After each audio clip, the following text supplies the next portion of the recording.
Hello दोस्तों, एक बार फिर से आप लोगों को स्वागत है आपके अपने यूट्यूब चैनल मैथ्स अड्डा पर। मैं हूं शशि भूषण कुमार और हम लोग देख रहे हैं परसेंटेज का क्वेश्चन। पहले हम लोग 7 वीडियो देख चुके हैं परसेंटेज का और हम लोग 2-3 कॉन्सेप्ट भी देख चुके हैं। आज हम लोग कुछ अगला क्वेश्चन देखते हैं, कुछ इंपॉर्टेंट क्वेश्चन। मैं वही क्वेश्चन कराता हूं जो एग्जामिनेशन में बार बार रिपीट होता है। हम लोग पहले कॉन्सेप्ट सीख चुके हैं कि यदि किसी संख्या का परसेंटेज मान पता हो तो उसको उसी संख्या के नीचे लिखेंगे और जो परसेंटेज मान हमें ज्ञात करना है उसको उससे गुना करेंगे।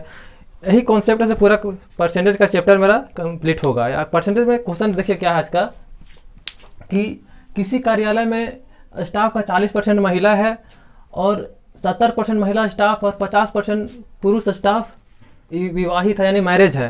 तो बोलता है कि कार्यालय में कितना परसेंट जो स्टाफ है वो अनमैरिज है यानी कि अविवाहित है। यानी कि जैसे किसी कार्यालय में 100% स्टाफ है और बोल रहा है कि 100% में 40% जो स्टाफ है वो महिला है। ठीक है, इतना ही दिया और बोलता है कि महिला का 70% मैरिज है यानी कि 40 का 70% मैरिज है। और हम बोल सकते हैं कि यहाँ जो 60% जो बचा है स्टाफ वो पुरुष होगा। ठीक है, यहाँ तक में कोई दिक्कत नहीं है, जो क्वेश्चन बोला वो कर रहे हैं हम। और बोलता है कि जब ये 40% का 70% जो महिला है वो मैरिज है यानी कि विवाहित है, यानी कि 40 का 70% महिला जो है सो मैरिज यानी कि 28% मैरिज है। ठीक है, और बोलता है कि पुरुष का 50% मैरिज है यानी कि जो 60% जो पुरुष है इसका 50% मैरिज है यानी कि 30% पुरुष मैरिज है और 28% महिला मैरिज है यानी कि टोटल मैरिज कितना हुआ, 28% महिला और 30% पुरुष, तो टोटल 58% हो गया विवाहित। ठीक है, और हमको बोल रहा है क्वेश्चन में कि अविवाहित स्टाफ के परसेंटेज क्या, यानी कि 100% में 58% मैरिज है। तो हम बोल सकते हैं कि 100 में अगर हम 58 को माइनस कर देंगे तो हम बोल 42% अनमैरिज स्टाफ है। अगला क्वेश्चन देखते हैं। दूसरा क्वेश्चन क्या बोल रहा है कि राधिका के पास नेहा से 2 गुनी राशि है और नेहा के पास प्रिया से 50% अधिक राशि है। यदि उनके पास औसतन 110 रुपया का धनराशि है तो पूछ रहा है कि राधिका के पास कितनी धनराशि, यानी कि यहाँ 3 व्यक्ति है। पहला है राधिका, दूसरा है नेहा और तीसरा है प्रिया। ठीक है, यहाँ पे ये नहीं क्लियर किया है कि राधिका के पास कितना है और प्रिया के पास कितना, लेकिन परसेंटेज में बताया है कि राधिका के पास प्रिया के पास 2 गुनी राशि है। ठीक है, राधिका के पास नेहा से 2 गुनी राशि है। यदि माना जाए कि नेहा के पास 100 है तो राधिका के पास 200 होगा, लेकिन हम ये मान के ऐसे भी बना सकते हैं और एक समान के भी बना सकते हैं। हम पहले एक समान के बनाते हैं तो बनाने में ज्यादा आसानी होगा। यदि बोल रहा है कि नेहा के पास प्रिया से 50% अधिक राशि है, यानी कि मान लीजिए प्रिया के पास 2x है राशि, तो नेहा के पास 50% अधिक है यानी कि 2x का 50% यानी कि x, मतलब 2x तो है ही प्लस 50% अधिक है नहीं यानी कि प्लस x भी है, यानी कि नेहा के पास कुल 3x हुआ।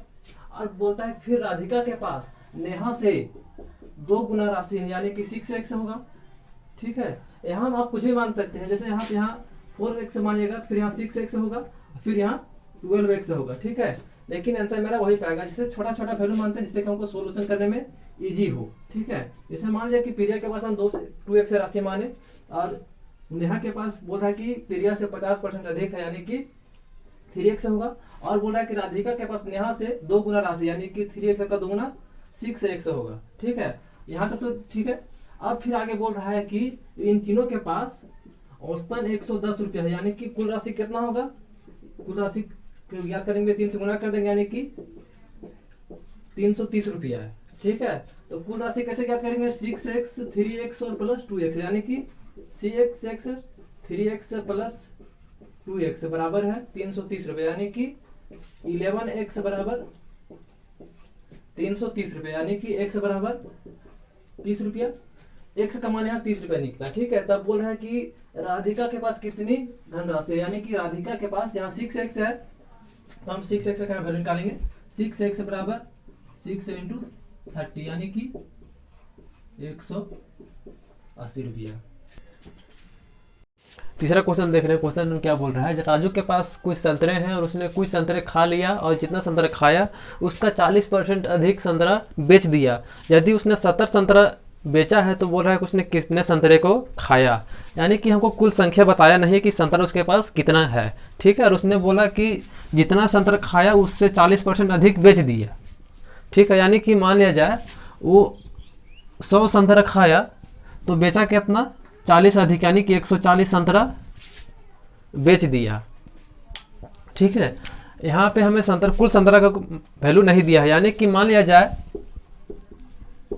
100 संतरा खाया तो उसने 140 संतरा बेचा, लेकिन ये बेचा हुआ संतरा का वैल्यू दे दिया है 70। तो हम कह सकते हैं कि जो 70 जो संतरा दिया है वो 140 के बराबर है, यानी कि 140% के बराबर है। यानी कि अगर उस 100% संतरा खाया तो 140% संतरा बेचा, यानी कि 70 140% के बराबर है। तो हमें पूछ रहा है कि कितना संतरा उसने खाया, यानी कि 100 का मान निकालना है। यानी कि इसको हम 100 से यहाँ मल्टीप्लाई कर देंगे, यानी कि 0 से 0 कटा 7 दूना 14, यानी कि 50 संतरे उन्होंने खाए तथा 70 संतरा बेच दिया। तो बोलता कि उसके पास कुल कितने संतरे थे, यानी कि 70 तो बेच दिया और प्लस 50 खाया, यानी कि उसके पास कुल 120 संतरा था।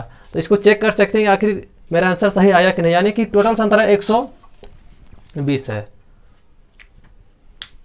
अगला क्वेश्चन देखते हैं, क्वेश्चन नंबर 4। क्वेश्चन क्या बोल रहा है कि यदि एक संख्या में पहले 20% की कमी की जाती है और फिर कम हुई संख्या में 20% की वृद्धि की जाती है तो परिणामी संख्या मूल संख्या से 20 कम है, तो मूल संख्या क्या है। यानी कि मान लिया जाए कोई संख्या x है, ठीक है। x हमें बोलता है कि पहले 20% कम करना, यानी कि जैसे x पहले 100% है तो 20% कम करना, 80% हो जाएगा। 20% कम करना यानी कि 80 को मल्टीप्लाई करेंगे, यानी कि 80x/100, यानी कि 4x/5 वो संख्या हो जाता है 20% कम करने के बाद। अब फिर बोलता है कि इस कम हुई संख्या में 20% का फिर से वृद्धि करना, यानी कि जो संख्या कम हुआ है उसमें फिर हमको 20% बढ़ाना है, यानी कि 4x/5 इसको 20% बढ़ाना है, यानी कि 120% का मान ज्ञात करना है, यानी कि 120%। तो इसका मान हो जाएगा 24x/25। लेकिन अब ये 20% बढ़ाने के बाद जो 24x/25 आया, फिर भी बोल रहा है कि मूल संख्या जो हमारा x था इससे 20 कम है। यानी कि हम बोल सकते हैं कि x माइनस 24x/25 बराबर 20 होगा। मूल संख्या में पहले 20% का कमी किया गया, फिर कम हुई संख्या 20% बढ़ाया गया, लेकिन फिर भी बढ़ाने के बाद 20 मूल संख्या से कम हो जाता है। यानी कि हम कह सकते हैं x माइनस 24x/25 बराबर 20 है। तो इसको सोल्व करेंगे तो मेरा मूल संख्या आ जाएगा, यानी कि 25x माइनस 24x/25 बराबर, यानी कि x/25 बराबर 20, यानी कि x बराबर 500। यही मेरा पहले मूल संख्या था। अगला क्वेश्चन देखते हैं। क्वेश्चन क्या बोल रहा है कि यदि किसी संख्या का 80% में 80 जोड़ते हैं तो स्वयं वो संख्या प्राप्त होती है, तो बोलती है वो संख्या क्या है। यानी कि मान लिया जाए, पहले बेसिक से देखते हैं क्वेश्चन कैसे सोल्व करते हैं। मान लिया जाए कोई संख्या x है, ठीक है। बोलता है इस संख्या का 80%, मानी x का 80% में अगर 80 जोड़ देते हैं तो ये मूल संख्या ही प्राप्त होती है। कहने का मतलब है कि कोई संख्या है, उस संख्या का 80%, मतलब मूल संख्या नहीं, मूल संख्या में 80 नहीं जोड़ना है, संख्या का 80% में 80 जोड़ना है। यानी कि अगर मूल संख्या x है तो x का 80% में 80 जोड़ेंगे तो वही मूल संख्या प्राप्त होती है। यानी कि 4x/5 प्लस 80 बराबर x, यानी कि x माइनस 4x/5 बराबर 80। तो 5x माइनस 4x/5 बराबर 80, यानी कि x/5 बराबर 80, यानी कि x बराबर 400। ठीक है, ये तो बेसिक मेथड से हो गया। और हम लोग जो कॉन्सेप्ट सीखे हैं कि यदि किसी संख्या का परसेंटेज मान पता हो तो उसको उसी संख्या के नीचे लिखेंगे और जो परसेंटेज मान हमें ज्ञात करना है उसको उससे गुना करेंगे। यानी कि ये जो मेरा 80 जो रियल 80 जो संख्या है, हम चेक करते हैं कि आखिर 80 परसेंटेज में कितना है, यानी कि जो ये 80 है वो परसेंटेज में कितना है। अगर यहाँ बोल रहा है कि कोई संख्या है एक्स का 80% प्लस 80 जोड़ते हैं तो संख्या यानी कि ये 100% प्राप्त होती है। तो हम कह सकते हैं ये संख्या है वो 20% के बराबर होगा। ठीक है, अगर बोल रहा है कि एक्स 80% में 80 जोड़ते हैं तो संख्या मूल यानी एक से 100% प्राप्त होता है, यानी कि यदि एक्स 80% है तो ये 80 20% के बराबर होगा।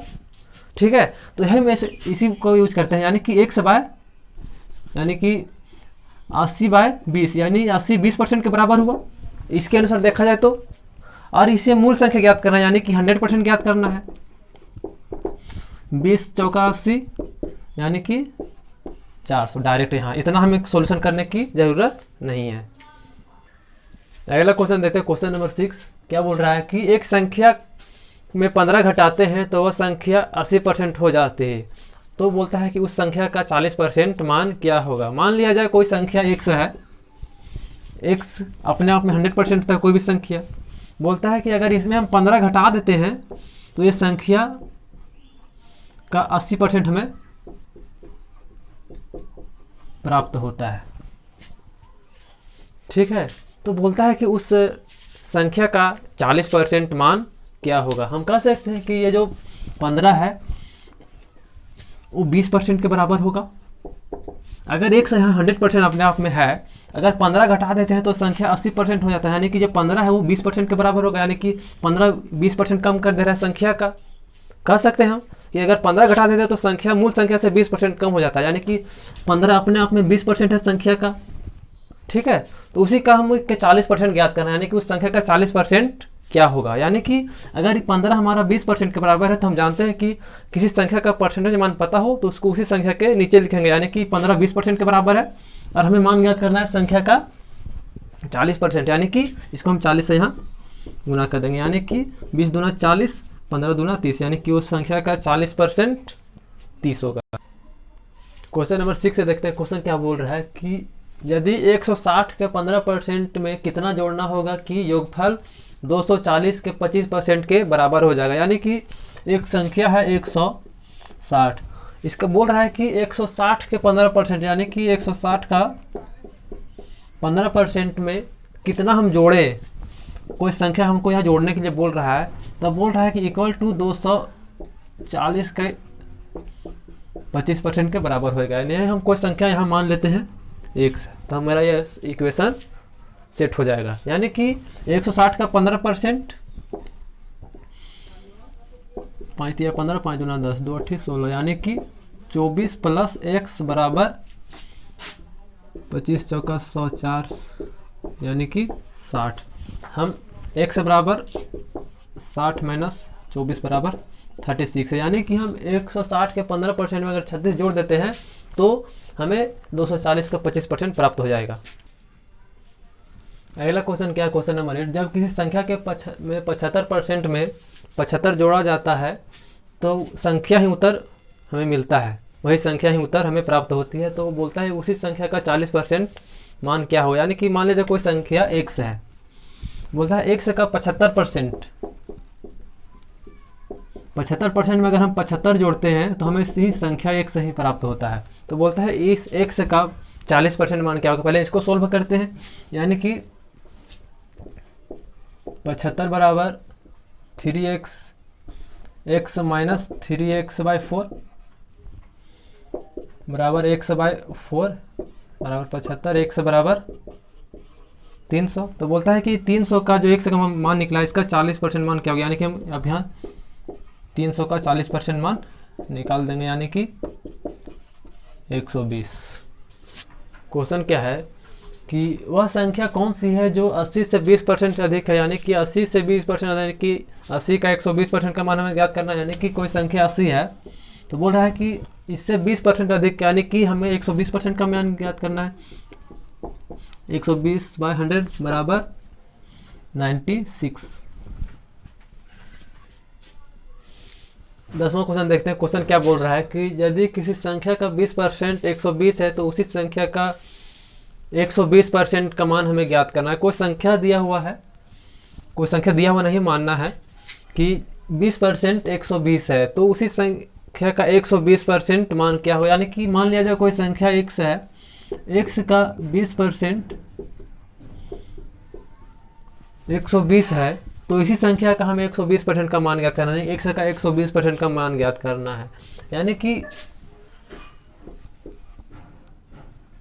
x बराबर 600 आया, इसे बोलता है कि इस 600 का 120% मान ज्ञात करना है, यानी कि 720। ये तो बेसिक मेथड होगा। ट्रिक से वो कैसे बनाते हैं कि ये संख्या 20% 120 है, यानी कि 120 हमारा 20% के बराबर है, तो बोलता है कि इसी संख्या का 120% मान क्या होगा, यानी कि हमें 120% का मान ज्ञात करना है, यानी कि डायरेक्ट 720 एक लाइन में इतना बना सकते हैं, एक से मानने की ज़रूरत नहीं है।